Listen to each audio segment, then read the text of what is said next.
বাজে রাত 9টা, আর এই রাত 9টার সময় আমার বাসায় বিশাল বড় এক মেহমান আসছে।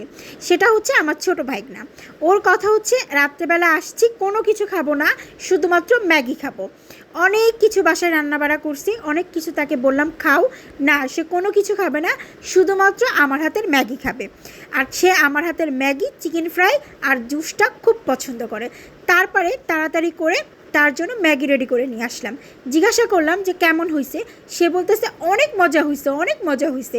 এবং সে যখন খায় তখন খুব সুন্দর করে একটু লাইক দেখায়, হাত দিয়ে দেখাবে যে লাইক, মানে মজা হলে সে লাইক দেখাবে। তারপরে তারা দুজনে মিলে, নাফিসা বুড়ি আর নাইয়ান বুড়ো দুজনে মিলে ম্যাগি খাচ্ছে। জিজ্ঞাসা করলাম ম্যাগির পাশাপাশি আর কি খাবা? বললো কোক নিয়ে আসো। আমি বললাম কই, বাসায় তো কোক নাই। কয় না, আমি ফ্রিজে দেখে আসছি। মানে সে বাসায় ঢোকার পরপরই তার ফ্রিজটা চেক করা কমপ্লিট হয়ে গেছে, কারণ সে কোক খুব পছন্দ করে। যদিও অনেক ছোট, তার জন্য আমরা বেশি একটা ওকে কোক খেতে দিই না, খুবই অল্প। তারপরে এখানে দুইজনে মিলে খুব সুন্দর করে মজা আনন্দ খেলাধুলা করতেছে।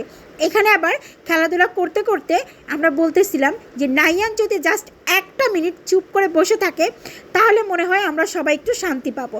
মানে সে প্রচুর পরিমাণে চিল্লাপাল্লা করতেছে, আর এক কথায় সে অনেক দুষ্টুমি করতেছে।